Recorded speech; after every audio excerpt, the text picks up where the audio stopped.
Hola, les saluda Fabricio Franco, director de Flaxo Chile. Les damos una cordial bienvenida a un nuevo capítulo de Una Constitución con todas y todos. El programa tiene como propósito conocer y entender los acuerdos de la Convención en la voz de quienes tienen la misión de elaborar la nueva Carta Fundamental de Chile.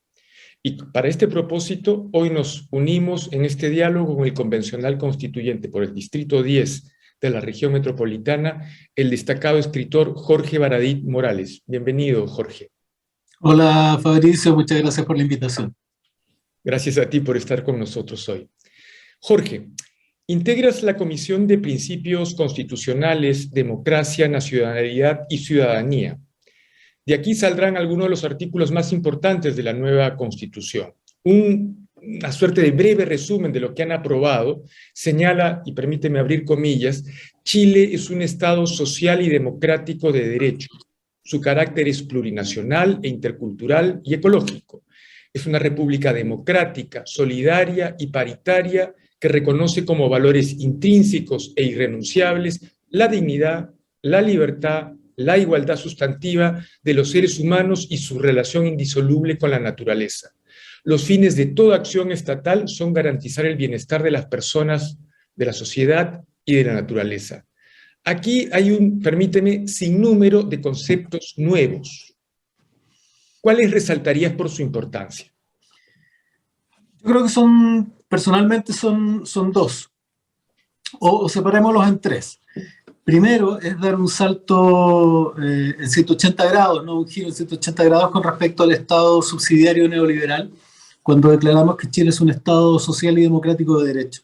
Estamos hablando de un Estado que entregaba a privados la provisión de los derechos, y esto generaba una tremenda desigualdad, porque quienes podían pagar buenos derechos eran los que tenían acceso a los beneficios, y las personas que no podían, bueno, se quedaban con lo que había, ¿no? A través de esta interpretación bastante perversa de lo que es la subsidiariedad. En Chile, la subsidiariedad no es aquello que se provee privados a partir del momento en que el Estado ya no puede, sino que la interpretación de los 80, de la Constitución de los 80, es que los privados comían todo lo que ellos pudieran y solamente aquel lugar donde no les importaba llegar podía ser tomado por el Estado.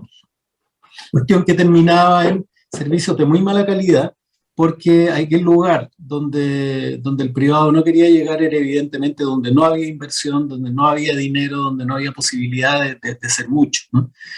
Eso además dañó mucho la imagen del Estado, redujo su alcance, y un Estado social y democrático de derecho, bueno, revierte, ¿no? El Estado no solamente genera el acceso, produce el acceso, sino que garantiza que esos derechos lleguen. Eso creo que es fundamental, creo que va al corazón de los cambios que el pueblo de Chile buscaba. Lo segundo es que, y esto es una reflexión personal, cuando uno veía el estallido social, uno vio el estallido social, se encontraba con que había una masa de trabajadores, pero también estaba complementado con el movimiento feminista que había explotado en Chile un año antes, ¿no? En el 2018.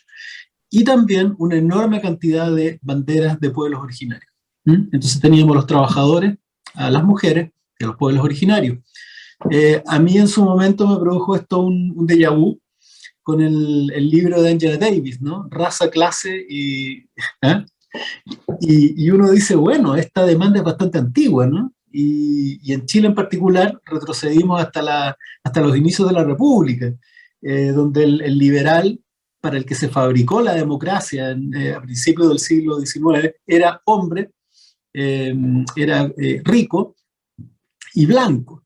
Entonces, claro, da la impresión que esta idea de una república, de una democracia paritaria, pensando en género, Estado social y democrático de derecho, pensando en la garantía de los derechos para los trabajadores, y esta orientación también a la plurinacionalidad responde a un antiguo anhelo, un anhelo más antiguo de lo que los propios constituyentes pensaban, ¿no?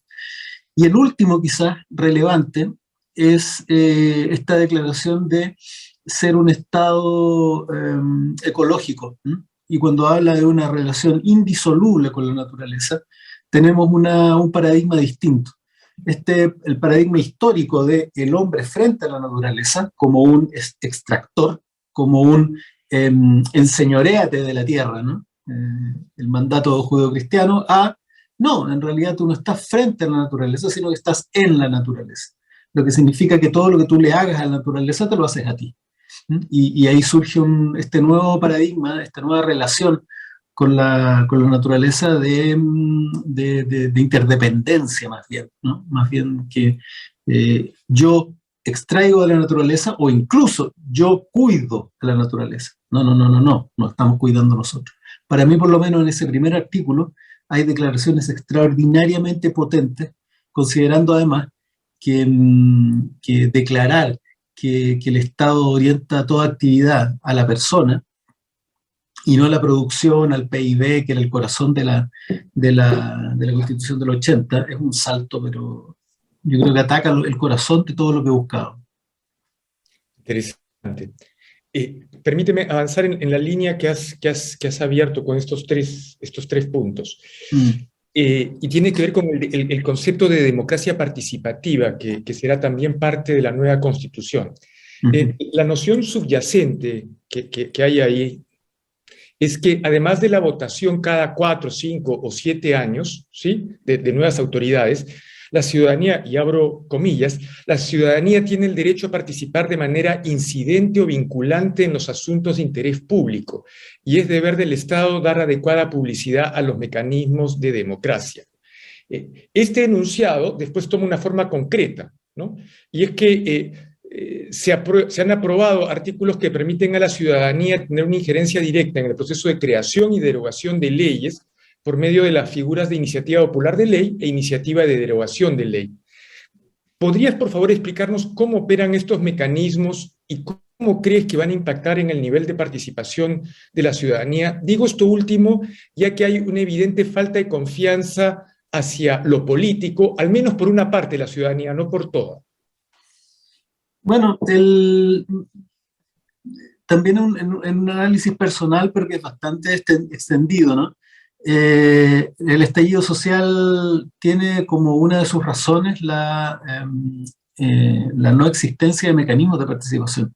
Cuando una población tiene tanto que decir, cuando una población tiene tanto que expresar y no tiene mecanismos, bueno, quema cosas, ¿no? La Constitución del 80 dejó fuera al principal actor social, que es el ciudadano, y se convirtió la actividad política en los tratos que hacía el poder, la élite política con el poder económico. Ahí se jugaba, ¿no? Y el ciudadano común veía cómo sus intereses iban, venían, y él no tenía ninguna injerencia más allá de cada 4 años votar y rogar, porque tampoco había ningún sistema de accountability, que los señores políticos respondieran, ¿no?, a ese programa. Uno hacía una apuesta y regularmente perdía. Era como el casino. Uno entraba con 1.000 pesos y salía con 800 feliz porque había recuperado algo, ¿no? Entonces esa acumulación durante décadas de frustración es la que en parte también genera el estallido social. Si no hay mecanismos de participación, bueno, me invento uno. Y vaya que se inventó uno grande, ¿no? Entonces, por lo menos para algunos de los constituyentes, entre los que me cuento, uno de los principales puntos era generar democracia participativa al interior de la convención y de la Constitución, si se podía. No logramos todo lo que hubiésemos querido. Los chilenos somos muy revolucionarios hasta que nos pasan el fusil, ¿no? Y ahí como que, a ver, hablábamos de revocatoria de mandato, hablábamos de modificar la Constitución, hablábamos de mecanismos bastante puntudos, como decimos acá. Y al final quedamos aprobando 2 que son muy importantes de todas maneras, y yo creo que eran quizás de los más importantes, que es la iniciativa popular de ley y la iniciativa de derogación de ley. También hay mecanismos de participación regional, ¿no?, a nivel comunal, pero yo creo que estos 2 son sin duda los más relevantes. Y la manera en que operan es bastante moderada también, ¿no? En el caso de la iniciativa popular de ley, no es vinculante directamente. Un grupo de personas se junta, un porcentaje importante de chilenos se junta, propone una ley. Primero la presenta a la comunidad la apoya en base a raciocinio, y si logra cierto porcentaje, esto no se convierte en ley, sino que va al Congreso. ¿Mm? Se llama en términos técnicos iniciativa de agenda, en realidad. Y cuando va al Congreso, ahora tampoco se trata esto de que, oye, mira, van donde los mismos de siempre. No, al tener una cantidad de firmas, al haber estado 6 meses en publicidad, ya tiene un respaldo y un peso político importante. Incide. Además, por supuesto, para evitar que esa iniciativa quede al fondo de la carpeta de trámites, ¿no? Entra con urgencia. ¿Mm? Ya tiene de antemano una urgencia, debe ser revisada, debe ser deliberada y por supuesto que puede convertirse en ley. Quizás incluso, y esto también es personal, más importante es la iniciativa derogatoria. Ahí un grupo de ciudadanos habilitados para sufragar, que equivale al 5%, estamos hablando de 6, quizás, no tengo bien el cálculo, pero 7.500 personas, no recuerdo muy bien el equivalente, perdón, 750.000 personas, juntan una cantidad de firmas y pueden votar una ley. ¿Por qué esto es tan importante? Experiencias internacionales dicen que este tipo de mecanismos, también el revocatorio, ¿no? Curiosamente, y otros, son coercitivos, ¿no? Efectivamente, no es necesario estar utilizándolos en cada momento, pero sí, la clase política tiene muy claro que tiene que generar una ley que flote, como decimos acá en el pueblo, porque si no se la pueden votar, y el fracaso político ahí es enorme. Yo creo que es un buen inicio. La ley también queda habilitada para generar otros mecanismos si fueran necesarios, pero esto es un buen inicio para un país que nunca había tenido mecanismos de democracia directa, que es un país además donde históricamente las élites han gobernado a su antojo, y sentimos que es una voz, ¿no? Y es una herramienta que se le entrega al pueblo de Chile que puede comenzar a construir ese país más participativo, más interesado en política, más democrático, por ende, ¿no? De acuerdo. Has usado a lo largo de tus respuestas, de tus 2 o 3 respuestas, varias veces perspectiva personal.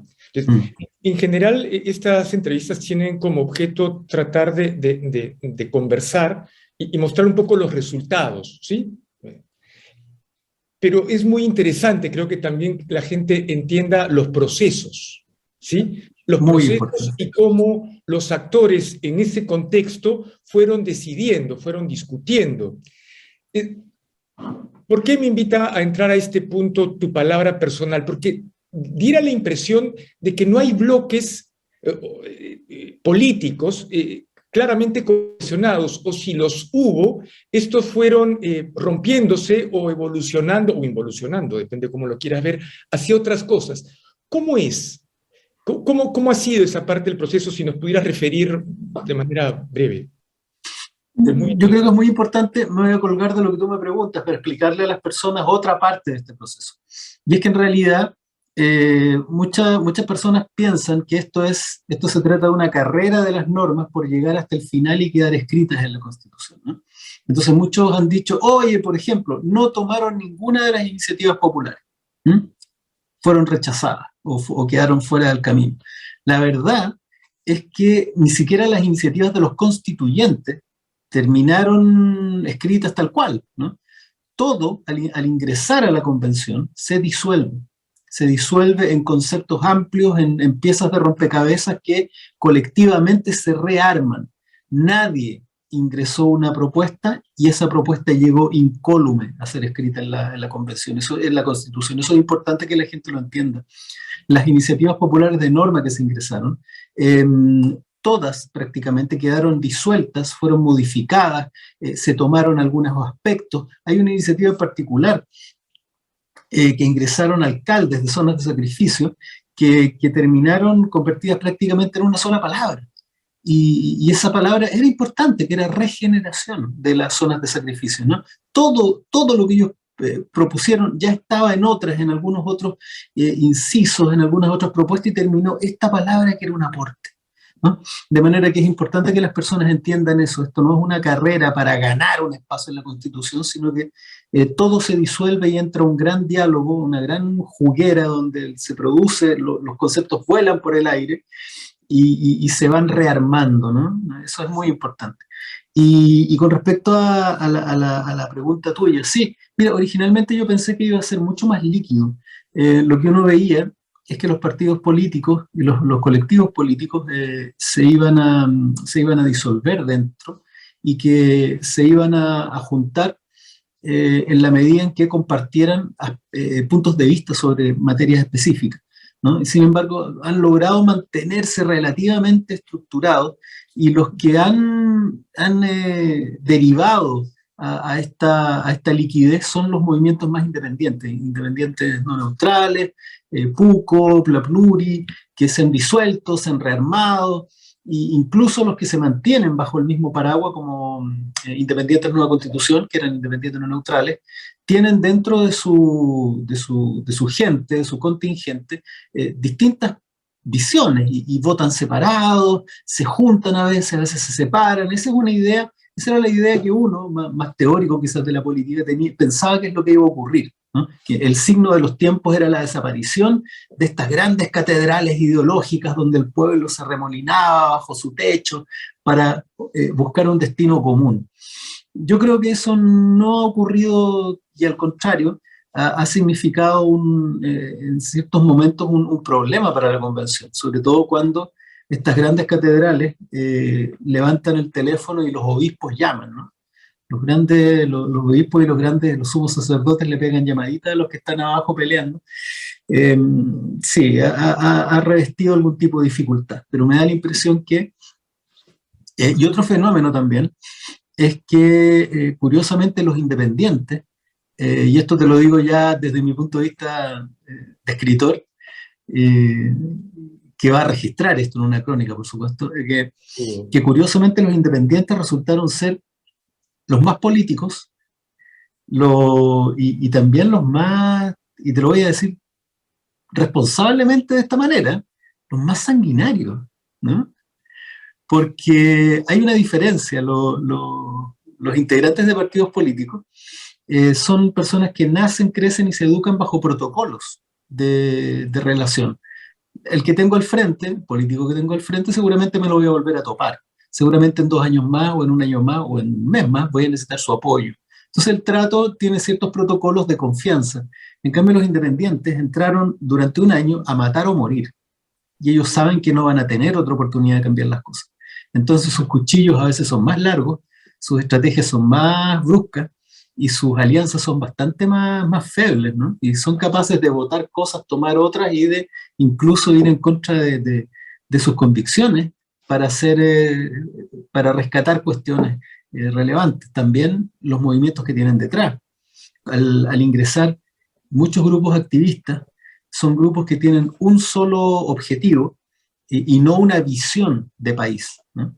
Entonces, esos grupos objetivos pelean por aspectos específicos, con bases muy radicalizadas o con bases muy intransigentes, ¿no? Y ellos tienen que volver a reponer, insistir, insistir, y a veces incluso transar con quien no quieren para llegar a esos objetivos.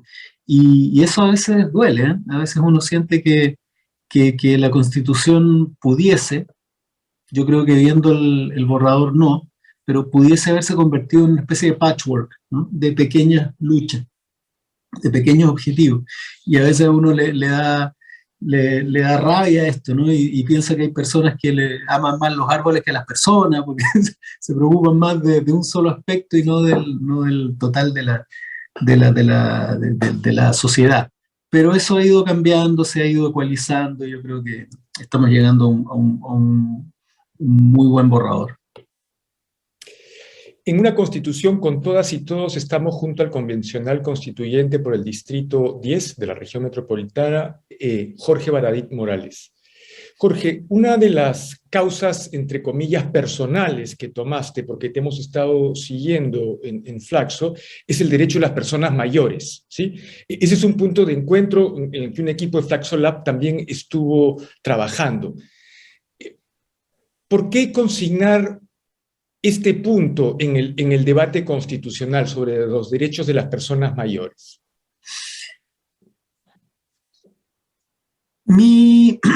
Finalmente, como escritor también he tenido que llegar a admitir que muchas grandes ideas y muchos conceptos muy amplios a veces tienen un origen muy específico, ¿no? Muy a veces doméstico. En mi caso, mis papás tienen 74, 70 años, pasaron los 70, y trabajan, están plenamente activos, y amigos también de ese segmento etario, tienen que vivir este ninguneo, este abandono, y no solo eso, sino que esta humillación que pueden ser muchas veces los asistencialismos. Las personas mayores parece que hay que ayudarlas enseñándoles a jugar bridge, hay que ayudarlas llevándolas a un paseíto a la playa como si fueran párvulos, o dándole clases de tango, ¿no? Con lo que a mí me gustaría aprender tango también. Y la verdad es que son personas en sus plenas facultades. Son personas en sus plenas facultades, son personas que tienen muchísimo que aportar a la sociedad y están abandonadas. Y me parece que también hay un tema práctico, hay un enorme capital experiencial, técnico, que está abandonado por la sociedad. Esto no significa reintegrarlos al trabajo, esto no significa desde mi punto de vista subir la edad para jubilar, no, es tal cual lo que digo, ¿no? Hay un enorme capital, para que lo digamos en términos menos brutales, ¿no?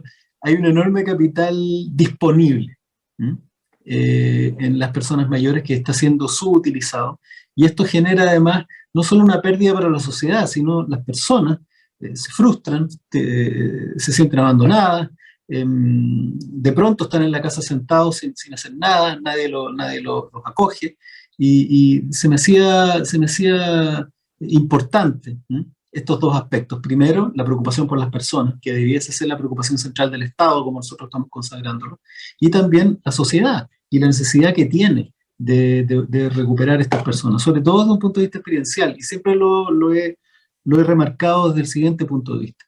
Las personas que hoy día tienen 70 años, que están ahí, fueron personas que vivieron el advenimiento de los años 60, los derechos civiles, las luchas en Latinoamérica. En Chile, vivieron el primer gobierno socialista electo democráticamente de la historia. Vivieron ese proceso, sufrieron una dictadura, salieron al resto del planeta buscando solidaridad, lucharon, regresaron, construyeron una democracia, y mi pregunta es si podemos prescindir de ese enorme capital histórico que está en la piel de las personas mayores.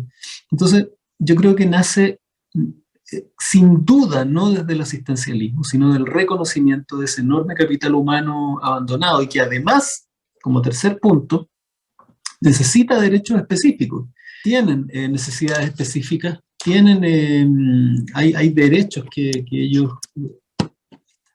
tienen derechos que deben ser, ¿no?, reconocidos para subsanar sus condiciones, y también tienen derecho, por motivos de edad, a cuestiones como una vida libre de maltrato, al cuidado. Son personas que dieron toda su vida por la sociedad, y es deber de la sociedad, además de todo, asistirlos en sus necesidades, ¿no? Es una cuestión de justicia, Fabricio, nada más. Está muy bien. Una pregunta que le hacemos a todas nuestros invitados es que, mirando el 4 de septiembre, ¿sí?, es la fecha en la que nos toca a todos salir a votar por el apruebo o por el rechazo. ¿Cuáles serían esos 2 o 3 grandes acuerdos, ¿sí?, que a tu juicio son los pilares de la nueva Constitución y que le darán legitimidad a la misma? ¿Cuáles son esos 3? Si quieres 4, si quieres 2. Me gustaría dar uno. El Estado social y democrático de derecho, no me cabe duda. Derechos fundamentales. Los chilenos hemos tenido que padecer 40 años de un invento, de un experimento brutal, que es el Estado subsidiario neoliberal, donde las personas, a diferencia del resto del mundo civilizado, tienen que pagar por sus derechos fundamentales. Tienen que pagar por salud, por educación, por vivienda, y someterse al hecho de que si nacieron sin oportunidades, bueno, morirán sin oportunidades. Es de una brutalidad que solo se asemeja a periodos no sé, pre-republicanos, el ancien régimen, no tiene nada que ver con la dirección en la que avanzaba el mundo civilizado. De manera que, por lo menos para mí, volver a poner al centro de las preocupaciones del Estado las personas, sus necesidades, sus derechos, es fundamental. Quizás agregar otro más, que es bastante más abstracto, y tiene que ver con el fin del ser humano estándar, ¿no? Yo creo que una idea que ronda la nueva Constitución chilena es el fin del ser humano estándar, ese ser humano hombre de 30 años, sano, soltero, que es el rey de la creación en el mundo neoliberal, y dar paso a la igualdad sustantiva. ¿Qué significa esto? Que no hay una forma correcta de ser humano, ¿no? Porque acá se entiende el hombre de 30, blanco, sano, y de ahí, bueno, derivan todos esos otros pobrecitos que tienen dificultades, ¿no? Que son discriminados, que tienen discapacidades, que tienen más edad de la que corresponde, que son más chicos, como personas que fueran, que o tienen que llegar a ser este ser perfecto o que ya no fueron, ¿no? Ya terminaron de serlo. Y la verdad es que me encanta esta idea que ronda la Constitución de que no hay forma correcta de ser humano. Y lo que tenemos que hacer, sí, es alcanzar esa igualdad sustantiva que le permita a cada uno de ellos, en sus diferencias, alcanzar un estatus apropiado. Es en el fondo entender que existen distintas formas de ser chileno, ninguna mejor que la otra, pero que sí tienen derechos específicos y necesidades que deben ser ecualizadas para alcanzar esta igualdad sustantiva. A mí me encanta esa idea que subyace detrás de lo que hemos estado viendo. Pero creo que para las personas, te repito, para las personas en la calle, lo fundamental es que van a poder dejar de sobrevivir mes a mes para pagarse sus derechos y van a poder comenzar a vivir sobre un colchón de derechos que le va a permitir pensar en otras cosas, ¿no? Como cultura, como un mejor vivir, un mejor pasar, empezar a preocuparse de cuestiones del primer mundo, no de qué va a comer, cómo se va a curar y cómo va a criar a sus hijos. Eso nos mantuvo en una especie de estado subcivilizatorio que es espantoso. Muchas gracias, Jorge, por estar en Una Constitución con todas y todos. Y muchas gracias a ustedes que nos siguen por medio de nuestras transmisiones vía YouTube, nuestro podcast en Spotify y nuestras plataformas en Flaxo. Gracias.